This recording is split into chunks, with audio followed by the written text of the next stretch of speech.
Bab 234 Gaius kembali. Devan menekan tombol jawab. "Devan, kamu di mana?" Suara BK yang sangat bersemangat terdengar dari ujung telepon. Dalam 10 jam terakhir, dia telah menelepon Devan berulang kali. Tapi itu tidak berhasil sama sekali. Sekarang akhirnya berhasil. "Aku di Islude BK, ada apa denganmu?" Devan bisa mendengar ada yang tidak beres dengan suara BK. Dia adalah seorang dokter, jadi dia secara alami mengetahui segalanya. Dari suara BK, dia bisa mendengar bahwa tubuh BK beroperasi dengan kelebihan beban. Sepertinya batasnya hampir tercapai. Di depan, BK hendak berbicara, tapi Devan berbicara lebih dulu. "BK, dengarkan aku. Apapun yang kamu lakukan, segera hentikan, jika tidak, tubuhmu tidak akan mampu menanggungnya." "Devan, aku baik-baik saja, aku juga di Islude sekarang. Aku punya sesuatu yang sangat penting untuk diberikan padamu. Katakan di mana kamu sekarang, aku akan segera datang." BK berkata dengan keras. Devan tidak punya pilihan selain memberitahu BK lokasinya. Setelah menunggu sekitar setengah jam, Devan akhirnya melihat BK muncul di hadapannya. Pada saat ini, mata, telinga, mulut dan hidungnya, semuanya berlumuran darah. Tapi dia masih berlari kencang. Saat ini, detak jantungnya telah mencapai batas. Akhirnya dia berlari menuju Devan. Dia memberi Devan sebuah gulungan di tangannya. Kemudian BK jatuh dengan kepala lebih dulu. Devan mendukung BK tepat waktu. Saat ini BK pingsan. Dia meraih pergelangan tangan BK. Setelah pemeriksaan, ditemukan bahwa tubuh BK telah dipaksa hingga batasnya.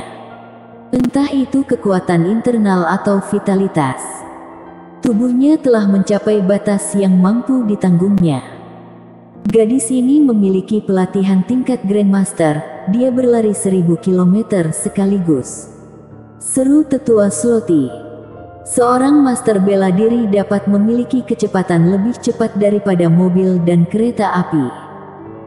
Tapi jika berlari dengan kecepatan eksplosif untuk waktu lama, seorang Grandmaster pun tidak akan mampu menahannya.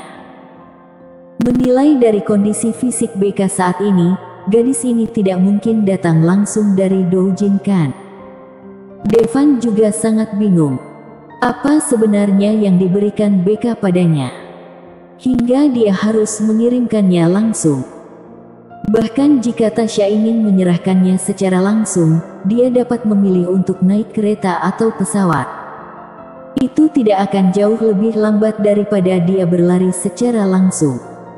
Bagaimanapun, BK dan Tasya seharusnya berada di Doujin sebelumnya. Dari Doujin ke Islude, mereka bisa sampai dengan pesawat paling lama 3 atau 4 jam. Bahkan jika tidak ada pesawat di malam hari, tunggu saja 1 malam. Jelas apa yang ingin diberikan BK kepada Devan pasti sangatlah penting.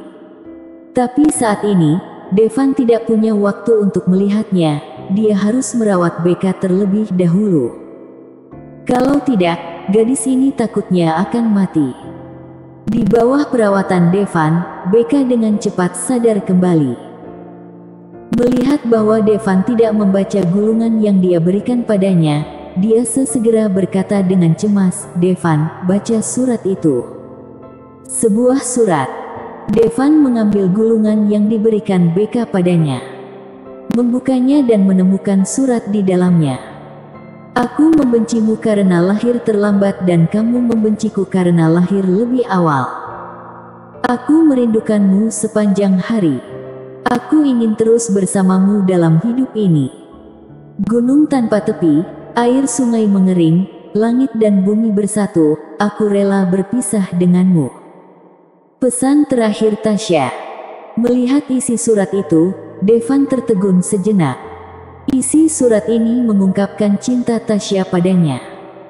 Ia hanya rela berpisah dengannya jika gunung tidak ada ujungnya, air sungai mengering, dan langit serta bumi bersatu.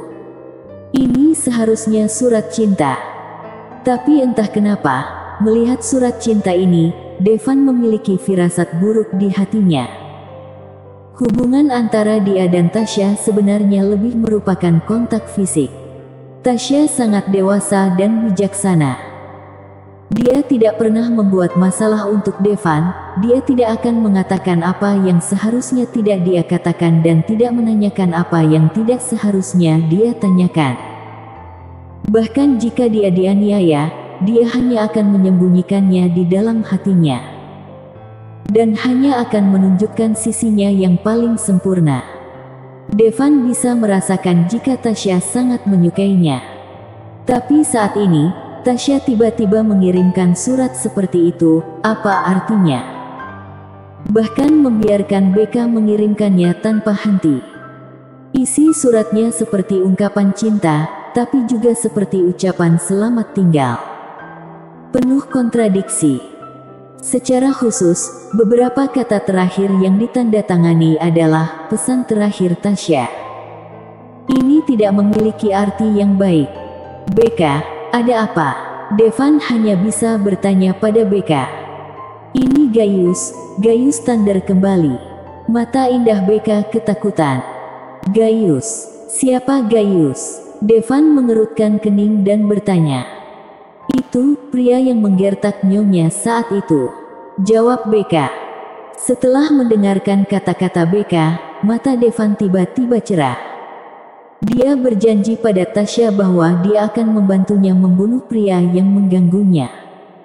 Di mana dia? Devan penuh aura pembunuh. Tidak, nyonya memberitahuku bahwa kamu tidak boleh pergi kepadanya, apalagi menyusahkan Gayus. BK menggelengkan kepalanya dengan penuh semangat. Kenapa? Devan sedikit bingung.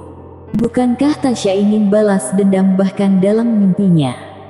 Setelah mendengar kata-kata Devan, BK seperti hilang ingatan. Dia ingat adegan ketika Gayus datang untuk mencari Tasya.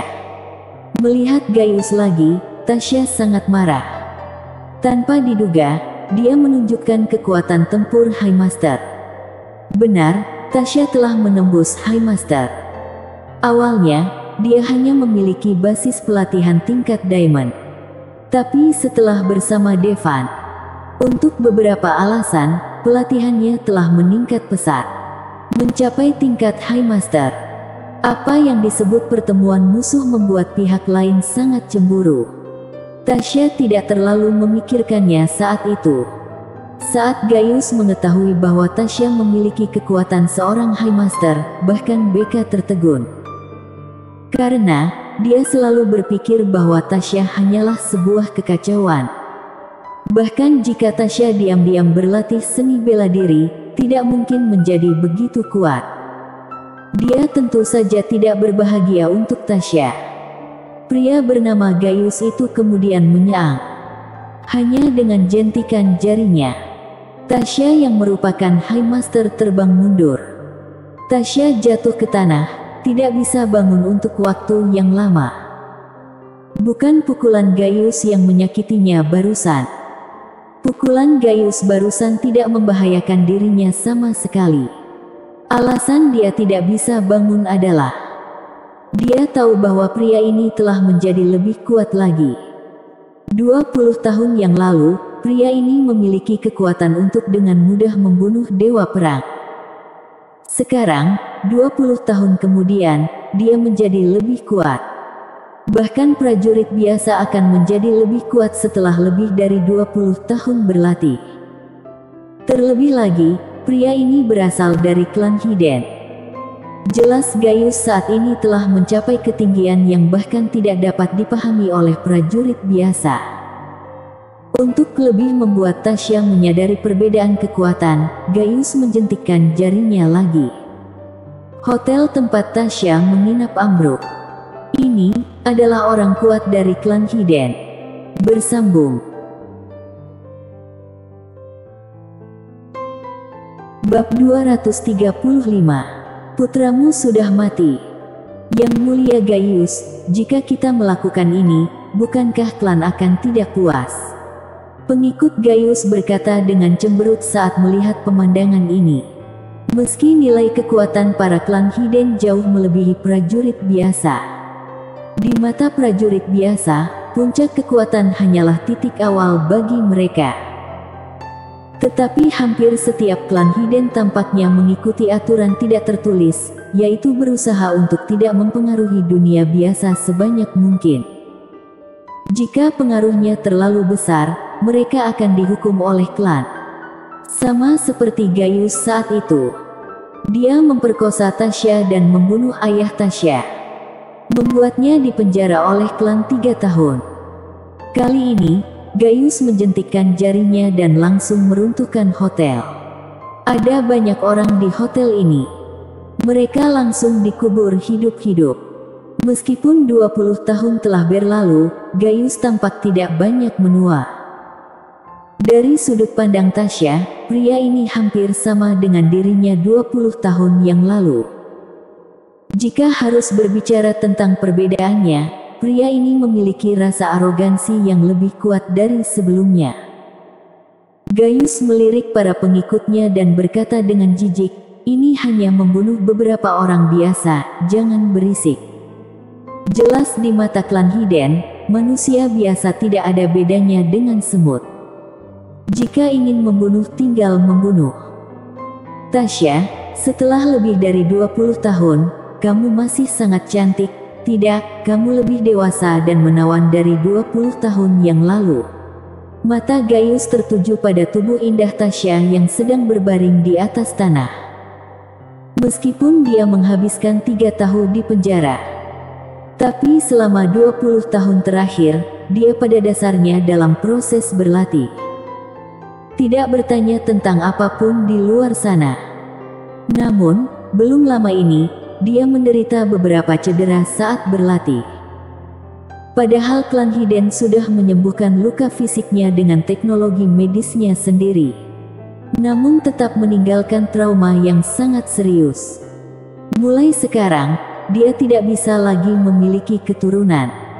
Mendengar kabar tersebut, Gaius nyaris gila. Untungnya dia tiba-tiba ingat. Wanita yang diintimidasinya 20 tahun lalu tampaknya melahirkan seorang putra. Saat itu, dia juga secara khusus menyapa keluarga lain.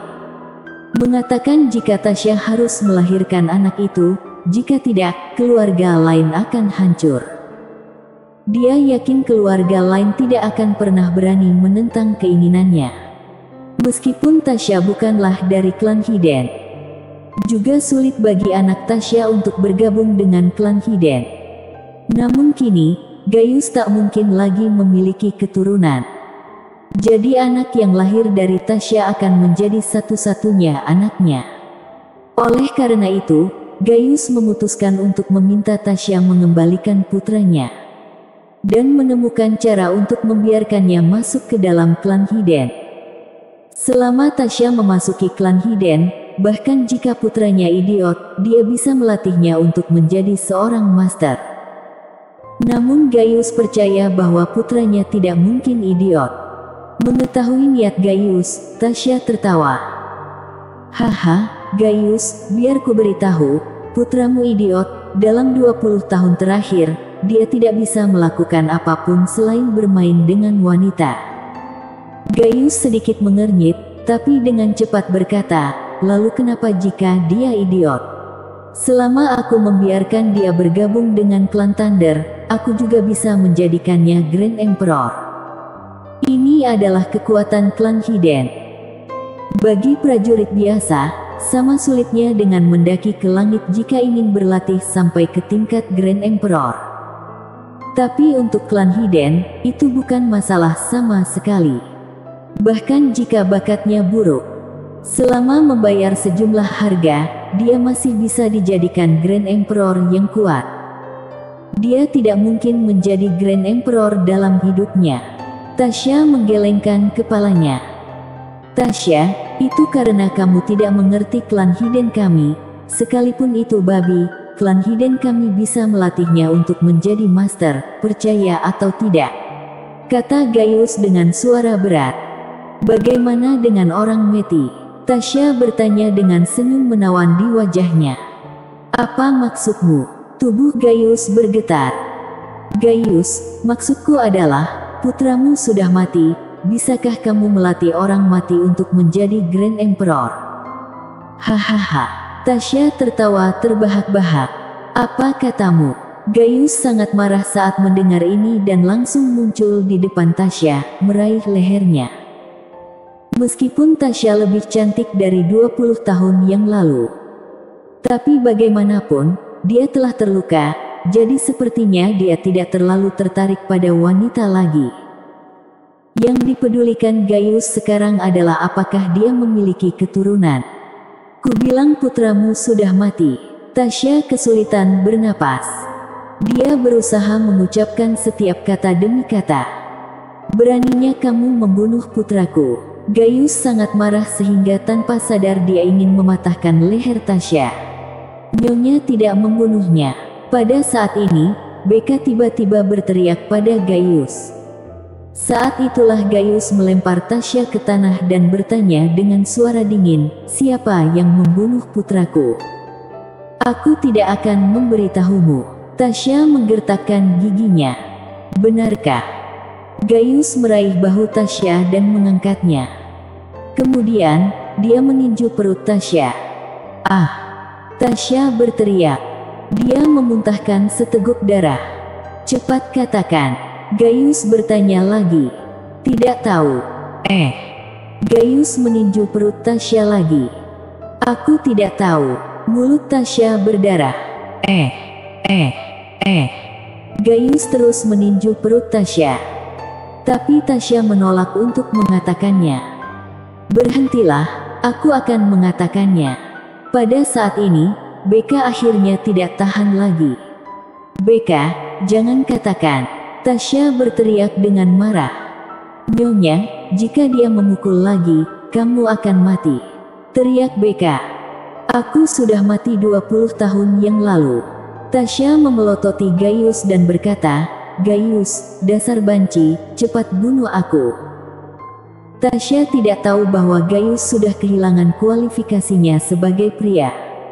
Kata-katanya barusan menyentuh titik sakit Gaius, membuat Gaius menjadi lebih marah. Dia melemparkan Tasya ke tanah dan menginjak perutnya dengan keras. Lalu mengutuk dengan marah, dasar jalang, pikirmu kamu siapa? Beraninya kamu mengataiku, banci. Bukankah kamu sudah mencobanya 20 tahun yang lalu? Beka memeluk kaki Gaius, berusaha menghentikannya. Gaius menendangnya pergi dengan satu tendangan. Bahkan Tasya yang berada di tingkat High Master tidak dapat memblokir serangan Gaius. Apalagi Beka. Gaius memandangi Tasya yang sekarat yang diinjak-injak olehnya, lalu mencibir, Tasya, aku tahu kamu membenciku, tapi apa gunanya kamu membenciku? Di depanku, apa yang disebut keluarga kelas 1 milikmu hanyalah semut yang bisa kuhancurkan sampai mati, karena putraku sudah tiada, keluarga lain tidak perlu ada lagi.